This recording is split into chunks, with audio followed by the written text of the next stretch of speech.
Assalamualaikum warahmatullahi wabarakatuh. Kami dari kelompok 4 ingin mempresentasikan hasil kerja kelompok kami yang berjudul Menciptakan Nilai, Kepuasan, dan Loyalitas Pelanggan. Sebelumnya saya akan mengenalkan anggota-anggota di kelompok 4, yaitu ada Saya Andi. Saya Wiki Meldiansyah. Saya Lady Oktadayana. dan saya Maharani. Inilah ringkasan materi yang akan kelompok 4 bahas. Pengertian dari menciptakan nilai, kepuasan, dan loyalitas pelanggan, yaitu nilai moneter yang dipikirkan atau diperkirakan atas sekumpulan manfaat ekonomis, fungsional, dan psikologis yang diharapkan oleh pelanggan atas tawaran suatu pasar tertentu. Nah, kepuasan yaitu kepuasan pelanggan adalah suatu perasaan senang atau kecewa seseorang yang timbul setelah membandingkan kinerja atau hasil mengkonsumsi dan mendapatkan suatu produk atau jasa terhadap kinerja hasil yang diharapkan. Loyalitas pelanggan yaitu adalah komitmen yang dipegang kuat oleh pelanggan untuk membeli atau berlangganan kembali dari suatu produk atau jasa tertentu di masa depan meskipun ada pengaruh dan perubahan situasi dari usaha pemasaran yang berpotensi menyebabkan peralihan perilaku. Baiklah, saya akan mencoba menjelaskan tentang membangun sebuah nilai, kepuasan, dan nilai loyalitas pelanggan. Yang pertama adalah terbagi menjadi beberapa hal. Yang pertama, nilai yang dipersepsikan pelanggan. Apa yang dimaksud dengan nilai yang dipersepsikan pelanggan? Yaitu ekspektasi pelanggan kepada kinerja sebuah perusahaan. Lalu yang kedua, menerapkan konsep nilai, yaitu analisis pelanggan untuk mengungkapkan kelebihan dan kekurangan sebuah perusahaan terhadap kelebihan dan kekurangan para pesaingnya. Lalu yang ketiga, ada yang namanya menghantarkan nilai pelanggan yang tertinggi. Apa itu yang dimaksud? Yaitu meliputi semua pengalaman yang dirasakan oleh pelanggan dalam proses mendapatkan atau menggunakan sebuah penawaran atau sebuah produk dan jasa. Kemudian ada yang selanjutnya, total kepuasan pelanggan. Apa itu yang dimaksud dengan total kepuasan pelanggan? Yaitu perasaan senang atau sedih seorang pelanggan atau pelanggan terhadap kinerja perusahaan tertentu. Apa sesuai dengan yang dipersepsikan atau tidak.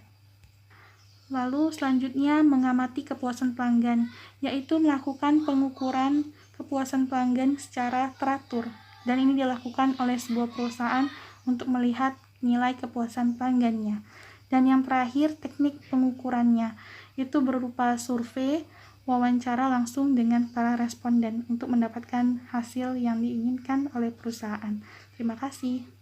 Memaksimalkan nilai seumur hidup pelanggan, yaitu seni menarik dan mempertahankan pelanggan yang menguntungkan. Pelanggan terbesar perusahaan tidak selalu menghasilkan laba tinggi. Nah, pelanggan terbesar bisa menuntut layanan yang baik dan mendapatkan diskon terbesar. Maksimalkan nilai seumur hidup pelanggan, yaitu terbagi menjadi 4. Yang pertama ada profitabilitas pelanggan, yaitu pelanggan yang menguntungkan atau profitabilitas customer, yaitu orang, rumah tangga, atau perusahaan yang sepanjang waktu menghasilkan aliran pendapatan yang melebihi jumlah aliran biaya perusahaan yang dapat ditoleransi untuk menarik, menjual, dan melayani pelanggan tersebut. Yang kedua yaitu analisis profitabilitas pelanggan, yaitu misalnya perusahaan memperkirakan semua pendapatan yang didapatkan dari pelanggan, dikurangi semua biaya. Nah, biaya tidak hanya mencangkup biaya pembuatan dan pendistribusian produk dan jasa, namun mencangkup penerimaan panggilan telepon dari pelanggan, bepergian mengunjungi pelanggan, pembayaran hiburan dan hadiah, atau semua sumber daya perusahaan untuk melayani pelanggan itu. Yang ketiga yaitu portfolio pelanggan.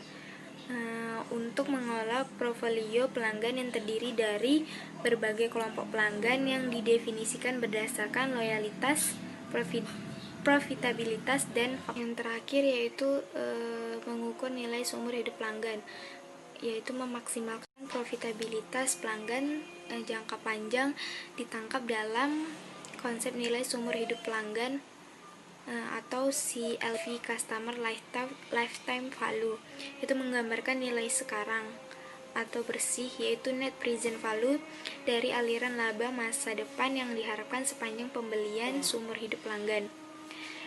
Misal perusahaan harus mengurangkan dari biaya yang diharapkan untuk menarik, menjual, dan melayani akun pelanggan tersebut dari pendapatan yang diharapkan dengan menerapkan tingkat diskon yang tepat. Mengembangkan hubungan pelanggan. Jadi mengembangkan hubungan pelanggan ini dibagi menjadi 5. Yang pertama ada manajemen hubungan pelanggan. Yang kedua pemasaran satu-satu. Yang ketiga meningkatkan nilai basis pelanggan. Yang keempat membangun loyalitas. Dan yang kelima berinteraksi dengan pelanggan. Baik, kita akan masuk poin pertama, yaitu manajemen hubungan pelanggan. Manajemen hubungan pelanggan yaitu proses mengelola informasi secara rinci tentang pelanggan, perorangan, dan semua titik kontak pelanggan secara seksama untuk memaksimalkan loyalitas pelanggan. Titik kontak pelanggan adalah semua kejadian di mana pelanggan menghadapi merek dan produk dari pengalaman aktual komunikasi pribadi atau massal hingga observasi biasa. Selanjutnya poin yang kedua, pemasaran satu-satu atau one-to-one marketing. Pertama ada mengidentifikasikan prospek dan pelanggan Anda. Yang kedua, mendiferensiasikan pelanggan berdasarkan kebutuhan mereka dan nilai mereka untuk perusahaan Anda. Yang ketiga, berinteraksi dengan pelanggan perorangan untuk meningkatkan pengetahuan dan membangun hubungan yang kuat. Dan yang keempat, memodifikasikan produk, layanan, dan pesan pada tiap pelanggan. Baik, masuk poin yang ketiga, meningkatkan nilai basis pelanggan. Jadi perusahaan besar meningkatkan nilai basis pelanggan dengan strategi sebagai berikut. Di sini ada 5. Pertama yaitu mengulangi tingkat keberalihan pelanggan. Yang kedua meningkatkan daya tahan hubungan pelanggan. Yang ketiga meningkatkan potensi pertumbuhan melalui share of wallet atau pangsa dompet, cross selling atau penjualan silang, upselling atau penjualan ke atas. Yang keempat, membuat pelanggan berlaba rendah menguntungkan atau menghilangkan mereka. Yang kelima, menfokuskan usaha yang tidak seimbang untuk pelanggan bernilai tinggi. Selanjutnya masuk poin yang keempat, membangun loyalitas. Menciptakan hubungan yang kuat dan erat dengan pelanggan adalah mimpi semua pemasar. Dan hal ini menjadi kunci keberhasilan pemasar dalam jangka panjang. Perusahaan yang ingin membentuk ikatan pelanggan yang kuat harus memperhatikan sejumlah pertimbangan yang beragam. Yang pertama ada menciptakan produk, jasa, dan pengalaman yang unggul bagi pasar sasaran. Yang kedua mengikut sertakan partisipasi lintas departemen dalam merencanakan dan mengelola kepuasan dan proses retensi pelanggan.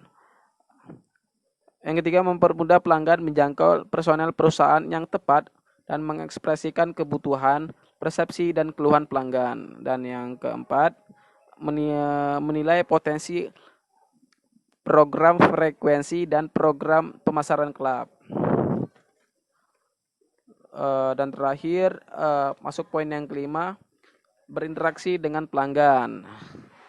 Mendengarkan pelanggan merupakan hal yang penting dalam manajemen.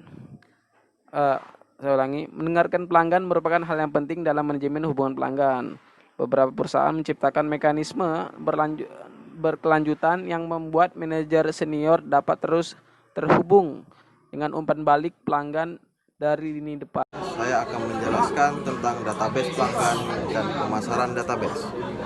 Database pelanggan atau customer database adalah kumpulan informasi komprehensif yang terorganisasi tentang pelanggan, perorangan, atau prospek terkini yang dapat diakses dan dapat ditindaklanjuti untuk tujuan pemasaran seperti mengembangkan arahan kualifikasi produk, penjualan produk dan jasa, atau memelihara hubungan pelanggan.